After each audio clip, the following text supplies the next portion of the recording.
ஆதி திராவிடர் மற்றும் பழங்குடியினரை தொழில் முனைவோராக உயர்த்துவதற்கு ஆதி திராவிடர் மற்றும் பழங்குடியினருக்கான முதலமைச்சரின் சமூக பொருளாதார மேம்பாட்டு திட்டம் CM Arise செயல்படுத்தப்படுகிறது. இத்திட்டத்தின் கீழ் இதுவரை 440 கோடி ரூபாய் மதிப்பிலான திட்டங்களுக்கு 165 கோடி ரூபாய் மானியமாக வழங்கப்பட்டு இதுவரை 8639 பயனாளிகள் பயனடைந்துள்ளனர். அண்ணல் அம்பேத்கர் தொழில்கள் முன்னோடிகள் திட்டத்தின் கீழ் 4948 ஆதி திராவிடர் மற்றும் பழங்குடியினர் தொழில் முனைவோருக்கு 420 கோடி ரூபாய் மானியம் வழங்கப்பட்டு உள்ளது. தூய்மை பணியில் ஈடுபடுவோருக்கு 23 கோடி ரூபாய் மதிப்பீட்டில் 1112 வீடுகள் இதுவரை வழங்கப்பட்டுள்ளதுடன் மேலும் 30,000 வீடுகள் வழங்க நடவடிக்கைகள் மேற்கொள்ளப்பட்டு வருகின்றன.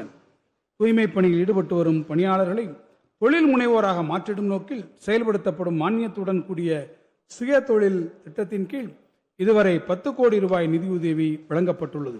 இந்தியாவிலேயே முதன்முறையாக தமிழ்நாட்டில் 214 கோடி ரூபாய் மதிப்பீட்டில் 1,29,689 தூய்மை பணியாளர்களுக்கு உணவு வழங்கும் திட்டம் மாண்புமிகு முதலமைச்சர் அவர்களால் தொடங்கப்பட்டுள்ளது. இந்த இடைக்கால வரவு செலவு திட்டம் மதிப்பீடுகளில் ஆதி திராவிடர் மற்றும் பழங்குடியினர் நலத்துறைக்கு 3,934 கோடி ரூபாய் ஒதுக்கீடு செய்யப்பட்டுள்ளது. பிற்படுத்தப்பட்டோர், மிகவும் பிற்படுத்தப்பட்டோர் மற்றும் சீர்மரபினர் நலன் சமுதாயத்தின் அடித்தளத்தில் உள்ள மக்களின் உரிமைகளை நிலைநாட்டிடவும் சமூக நீதியை தொடர்ந்து பேணி காத்திடவும் பிற்படுத்தப்பட்ட, மிகவும் பிற்படுத்தப்பட்ட மற்றும் சீர்மரபின வகுப்பினரின் கல்வி, சமூக மற்றும் பொருளாதார வளர்ச்சியினை ஊக்குவிக்கவும் அரசு பல்வேறு நலத்திட்டங்களை தொடர்ந்து வெற்றிகரமாக செயல்படுத்தி வருகிறது. கடந்த 5 ஆண்டுகளில் 29,67,945 பிற்படுத்தப்பட்டோர், மிகவும் பிற்படுத்தப்பட்டோர் மற்றும் சீர்மரபினர் வகுப்பினை சார்ந்த மாணவர்களுக்கு பள்ளி படிப்பு மற்றும் பள்ளி மேற்படிப்பு கல்வி உதவித்தொகையாக 1,317 கோடி ரூபாய் வழங்கப்பட்டு உள்ளது. மேலும் 19,04,868 மாணவர்களுக்கு 919 கோடி ரூபாய் மதிப்பிலான மிதிவண்டிகள் வழங்கப்பட்டு உள்ளன. இதன் மூலம் அம்மாணவர்கள் தொடர்ந்து கல்வி பயில்வது உறுதி செய்யப்பட்டுள்ளது. மேலும் மாணவர்களுக்கு கல்வி கற்பதில் பாதுகாப்பான கட்டமைப்பை உருவாக்க கடந்த 5 ஆண்டுகளில் 31 சமூக நீதி விடுதிகள் கட்டுவதற்கு 206 கோடி ரூபாய் நிதி ஒதுக்கீடு செய்யப்பட்டுள்ளது. தமிழ்நாடு பிற்படுத்தப்பட்டோர் பொருளாதார மேம்பாட்டுக் கழகத்தின் மூலம் பல்வேறு கடன் திட்டங்களின் கீழ் கடந்த 5 ஆண்டுகளில் 497 கோடி ரூபாய் 69,391 பிற்படுத்தப்பட்டோர், மிகவும் பிற்படுத்தப்பட்டோர் மற்றும் சீர்மரபினர் வகுப்பை சார்ந்த பயனாளிகளுக்கு குறைந்த வட்டி விகிதத்தில் கடன் உதவியாக வழங்கப்பட்டுள்ளது. இந்த இடைக்கால வரவு செலவு திட்ட மதிப்பீடுகளில் பிற்படுத்தப்பட்டோர், மிகவும் பிற்படுத்தப்பட்டோர் மற்றும் சீர்மரபினர் மாணவர்கள் கல்வி உதவித்தொகை வழங்குவதற்காக 460 கோடி ரூபாயும், மாணவர் விடுதிகளின் அடிப்படை வசதிகள் மற்றும் உள்கட்டமைப்பு வசதிகளுக்காக 78 கோடி ரூபாயும் ஒதுக்கீடு செய்யப்பட்டுள்ளன. சிறுபான்மையினர் நலன் கடந்த 5 ஆண்டுகளில் 90,773 சிறுபான்மையின மாணவர்கள் கல்வி உதவித்தொகை பெற்று பயனடைந்துள்ளனர். தொன்மையான பள்ளிவாசல்கள் மற்றும் தர்காக்கள் 58 கோடி ரூபாய் மதிப்பீட்டிலும், பழமையான தேவாலயங்கள் 25 கோடி ரூபாய் மதிப்பீட்டிலும் புனரமைக்கப்பட்டு உள்ளன. இந்த இடைக்கால வரவு செலவு திட்ட மதிப்பீடுகளில் சிறுபான்மையின மாணவர்கள் கல்வி உதவித்தொகை வழங்குவதற்காக 16 கோடி ரூபாயும், தேவாலயங்கள் மற்றும் பள்ளிவாசல்களின் புனரமைப்புக்காக 20 கோடி ரூபாயும் ஒதுக்கீடு செய்யப்பட்டுள்ளன. கடந்த 5 ஆண்டுகளில் உலமாக்கள் மற்றும் பணியாளர்கள் நலவாரியம் மூலம் 2,597 பயனாளிகளுக்கு பல்வேறு நலத்திட்ட உதவிகள் வழங்கப்பட்டுள்ளன. அண்மையில் உலமாக்களுக்கு வழங்கப்படும் மாதாந்திர ஓய்வூதிய தொகை 3,000 ரூபாயிலிருந்து 5,000 ரூபாயாக உயர்த்தி வழங்கப்பட்டு உள்ளதுடன் கடந்த 5 ஆண்டுகளில் உலமாக்களின் ஓய்வூதியத்திற்காக 2.7 கோடி ரூபாய் செலவிடப்பட்டுள்ளது. மேலும் ஹஜ் புனித யாத்திரை மேற்கொள்ளும் பயணிகளின் வசதிக்காக 39 கோடி ரூபாய் மதிப்பீட்டில் சென்னையில் ஹஜ் இல்லம் கட்டும் பணிகளுக்கு மாண்புமிகு முதலமைச்சர் அவர்கள் அடிக்கல் நாட்டியுள்ளார். இந்த இடைக்கால வரவு செலவு திட்ட மதிப்பீடுகளில் பிற்படுத்தப்பட்டோர், மிகவும் பிற்படுத்தப்பட்டோர் மற்றும் சிறுபான்மையினர் நலத்துறைக்கு 1,634 கோடி ரூபாய் ஒதுக்கீடு செய்யப்பட்டுள்ளது. இந்து சமய அறநிலையத்துறை கடந்த 5 ஆண்டுகளில் 12,931 திருக்கோவில்களில் 8,100 கோடி ரூபாய் மதிப்பீட்டிலான திருப்பணிகள் மேற்கொள்ளப்பட்டு 4,180 திருக்கோவில்களில் திருக்குட முழக்குகள் நடத்தப்பட்டுள்ளன.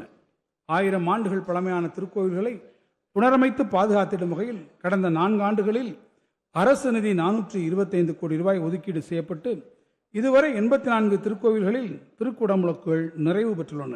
மேலும் ஒருங்கிணைந்த பெருந்திட்ட வரைவின் கீழ் மாஸ்டர் பிளான் திருச்செந்தூர், சமயபுரம், பழனி உள்ளிட்ட 19 முக்கிய திருக்கோவில்களில் 1770 கோடி ரூபாய் மதிப்பீட்டில் திருப்பணிகள் மற்றும் அடிப்படை வசதிகள் நடைபெற்று வருகின்றன. இந்த அரசு பொறுப்பேற்ற பின் எடுக்கப்பட்ட தொடர் முயற்சிகள் காரணமாக 1048 திருக்கோயில்களுக்கு சொந்தமான 8363 கோடி ரூபாய் மதிப்பிலான 8111 ஏக்கர் நிலங்கள் ஆக்கிரமிப்பாளர்களின் பிடியிலிருந்து மீட்கப்பட்டுள்ளன. இந்த அரசு பொறுப்பேற்ற பின் நவீன நில அளவை கருவிகளின் மூலம் 2,34,715 ஏக்கர் திருக்கோவில் நிலங்கள் அளவீடு செய்யப்பட்டு திருக்கோவில் சொத்துக்கள் பாதுகாக்கப்பட்டுள்ளன. போதிய நிதி வசதி இல்லாத 19,000 திருக்கோவில்களுக்கு வைப்பு நிதி ஏற்படுத்தப்பட்டு குருகால பூஜைகள் நடைபெற்று வருகின்றன. இதுவரை இத்திட்டத்திற்கு 335 கோடி ரூபாய் அரசு நிதியாக வழங்கப்பட்டுள்ளது. திருக்கோவில் அர்ச்சகர்களுக்கு முதன்முறையாக மாதந்தோறும் 1,500 ரூபாய் ஊக்கத்தொகையாக வழங்கப்பட்டு வருவதோடு அவர்களின் குழந்தைகளின் உயர்கல்விக்காக இதுவரை 1,500 மாணவ மாணவியர்களுக்கு கல்வி உதவித் தொகையாக தலா 10,000 ரூபாய் வழங்கப்பட்டுள்ளது. திருக்கோவில் அர்ச்சகர்கள் மற்றும் பணியாளர்களுக்கான மாதாந்திர ஓய்வூதியம் 5,000 ரூபாயாகவும் மாதாந்திர குடும்ப ஓய்வூதியம் 2,500 ரூபாயாகவும் உயர்த்தி வழங்கப்படுவதுடன் ஓய்வூதியதாரர்கள் மற்றும் குடும்ப ஓய்வூதியதாரர்களுக்கு குடும்ப நல நிதி 4 லட்சம் ரூபாயாக உயர்த்தப்பட்டு உள்ளது. தஞ்சை மாவட்டம் கும்பகோணம் துக்காட்சி அருள்மிகு ஆபத்சகாயேஸ்வரர் திருக்கோயிலுக்கு மரபு சார்ந்த கட்டடக்கலையினை பாதுகாக்கும் பொருட்டு நவீன அறிவியல் உதவியுடன் பழமை மாறாமல் திருக்கோயிலை புனரமைத்ததற்காக கலாச்சாரிய பாரம்பரிய யுனெஸ்கோ ஏசியா பசிபிக் விருது அறிவிக்கப்பட்டுள்ளது. சுற்றுலா 2024 ஆண்டில் 30.68 கோடி உள்நாட்டு சுற்றுலா பயணிகள் மற்றும் 11.6 லட்சம் பன்னாட்டு பயணிகள் வருகை என மொத்தம் 30.79 கோடி எண்ணிக்கையுடன் சுற்றுலாத்துறையில் நாட்டிலேயே தமிழ்நாடு 2வது இடத்தில் உள்ளது. பொருளாதார வளர்ச்சியில் சுற்றுலாத்துறை அளிக்கக்கூடிய பெரும் பங்களிப்பை நன்கு உணர்ந்துள்ள இந்த அரசு இத்துறையில் தனியார் துறை முதலீடுகளை ஈர்த்திடவும் வேலைவாய்ப்புகளை பெருக்கிடவும் புதிய சுற்றுலா கொள்கையை வெளியிட்டது. அண்மையில் மாமல்லபுரத்தில் நடைபெற்ற உலகளாவிய சுற்றுலா மாநாட்டில் 22,794 கோடி ரூபாய் முதலீடு செய்திட 127 முன்னணி நிறுவனங்களுடன் புரிந்துணர்வு ஒப்பந்தங்கள் மேற்கொள்ளப்பட்டுள்ளன. கடந்த ஆண்டு தமிழ்நாடு மருத்துவ மதிப்பு பயண உச்சி மாநாடு இந்த அரசின் பங்களிப்புடன் வெற்றிகரமாக நடைபெற்றது. தமிழ்நாட்டில் அதிகம் அறியப்படாத 22 சுற்றுலா தலங்களை மேம்படுத்த 100 கோடி ரூபாய் ஒதுக்கீடு செய்யப்பட்டு அதற்கான பணிகள் நடைபெற்று வருகின்றன. மயிலாடுதுறை மாவட்டத்தில் உள்ள புராதன நகரமான பூம்புகார் 24 கோடி ரூபாய் செலவில் புதுப்பிக்கப்பட்டுள்ளது. மாமல்லபுரத்திற்கு வருகின்ற சுற்றுலா பயணிகளுக்கு தேவையான அடிப்படை வசதிகளை மேம்படுத்த முதன் முதலாக மாமல்லபுரத்தில் சிறப்பு பகுதி மேம்பாட்டு ஆணையம் அமைத்து அதன் மூலமாக 100 கோடி ரூபாய் மதிப்பீட்டில் நவீன சுற்றுலா உள்கட்டமைப்பு வசதிகள் ஏற்படுத்தப்படும் என்று மாண்புமிகு முதலமைச்சர் அவர்கள் அறிவித்துள்ளார். இதற்கான நடவடிக்கைகள் விரைவில் தொடங்கப்படும்.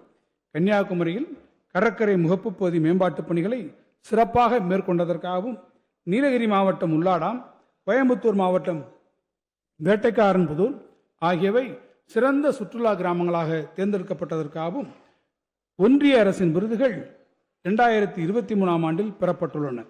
கன்னியாகுமரியில் ஐயன் திருவள்ளுவரின் சிலை மற்றும் விவேகானந்தர் பாறை ஆகியவற்றை இணைக்கும் கண்ணாடி இலை பாலத்தினை கடந்த ஆண்டு நமது மாண்புமிகு முதலமைச்சர் அவர்கள் திறந்து வைத்தார். சுற்றுலா பயணிகளிடையே பெரும் வரவேற்பை பெற்ற இக்கண்ணாடி இலை பாலத்தினால் கடந்த ஆண்டில் மட்டும் சுற்றுலா பயணிகளின் வருகை 43% அதிகரித்துள்ளது. இந்த இடைக்கால வரவு செலவு திட்ட மதிப்பீடுகளில் சுற்றுலாத்துறைக்கு 1,394 கோடி ரூபாய் ஒதுக்கீடு செய்யப்பட்டுள்ளது. உணவு பாதுகாப்பு பொருளாதார சமூக வேறுபாடு இன்றி மக்கள் அனைவருக்கும் உணவு பாதுகாப்பை உறுதி செய்திட வேண்டும் என்பதே இந்த அரசின் தலையாய நோக்கமாகும். அதை நிறைவேற்றும் வகையில் தமிழ்நாட்டின் அனைவருக்குமான பொது விநியோக திட்டம் சிறப்பாக செயல்படுத்தப்பட்டு வருகிறது. தமிழ்நாட்டில் வரலாறு காணாத வகையில் நடப்பு குறுவை பருவத்தில் இதுவரை 14.89 லட்சம் மெட்ரிக் டன்னும் கடந்த 5 ஆண்டுகளில் 2,15,39,333 மெட்ரிக் டன்னும் நெல் கொள்முதல் செய்யப்பட்டுள்ளது. இந்த அரசு பொறுப்பேற்றவுடன் உறுதியளித்தபடி கூட்டுறவுத்துறையின் மூலம் 12,359 கோடி ரூபாய் பயிர்க்கடனும் 4,889 கோடி ரூபாய் நகைக்கடனும் மற்றும் சுய உதவி குழுக்களின் கடன் 2,118 கோடி ரூபாயும் தள்ளுபடி செய்யப்பட்டன. கடந்த 5 ஆண்டு காலத்தில் 69,087 கோடி ரூபாய் அளவிற்கு விவசாயிகளுக்கு பயிர்க்கடன் வழங்கப்பட்டுள்ளது. மகளிர் சுய உதவி குழுக்களுக்கான கடன் உச்சவரம்பு 30 லட்சம் ரூபாயாக உயர்த்தப்பட்டு கடந்த 5 ஆண்டுகளில் 2,52,246 சுய உதவி குழுக்களுக்கு 16,648 கோடி ரூபாய் கடன் கூட்டுறவு வங்கிகள் மூலம் வழங்கப்பட்டுள்ளது. பொதுமக்களுக்கு தரமான மருந்துகளை குறைந்த விலையில் வழங்கும் நோக்கில் முதல்வர் மருந்தகம் திட்டம் தொடங்கப்பட்டு இதுவரை 26 கோடி ரூபாய் மதிப்பிலான மருந்துகள் விற்பனை செய்யப்பட்டுள்ளன. இதன் மூலம் 45 லட்சம் பொதுமக்கள் பயனடைந்துள்ளனர். இந்த இடைக்கால வரவு செலவு திட்ட மதிப்பீடுகளில் உணவு மானியத்திற்காக 14,000 கோடி ரூபாய் உட்பட கூட்டுறவு உணவு மற்றும் நுகர்வோர் பாதுகாப்பு துறைக்கு 17,068 கோடி ரூபாய் ஒதுக்கீடு செய்யப்பட்டுள்ளது. கால்நடை பராமரிப்பு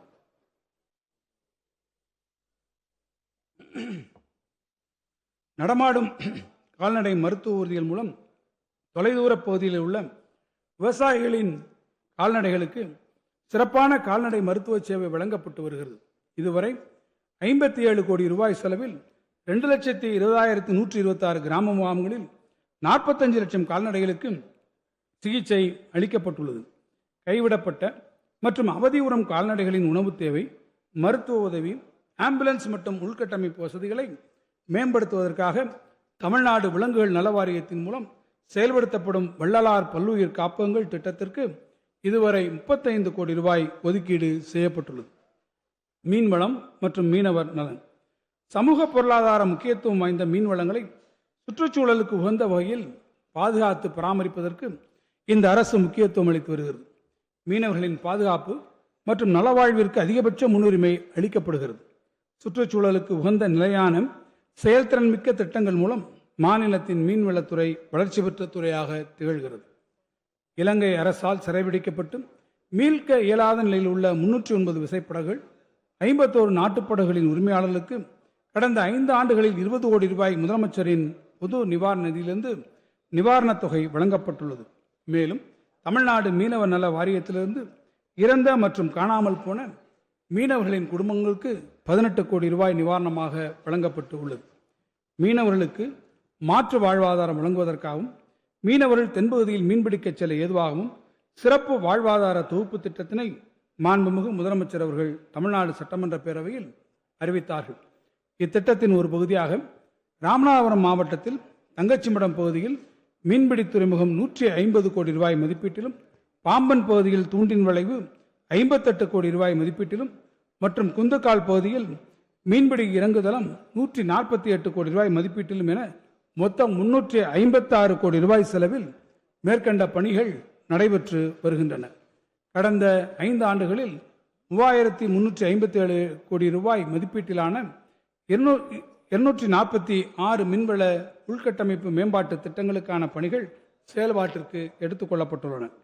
மீனவ குடும்பங்களுக்கு வழங்கப்படும் மீன்பிடிப்பு குறைவாள சிறப்பு நிவாரண உதவித்தொகை 6,000 ரூபாயாகவும், மீன்பிடி தடைக்காலத்தில் வழங்கப்படும் நிவாரண உதவித்தொகை 8,000 ரூபாயாகவும் இந்த ஆட்சி காலத்தில் உயர்த்தி வழங்கப்பட்டு வருகிறது.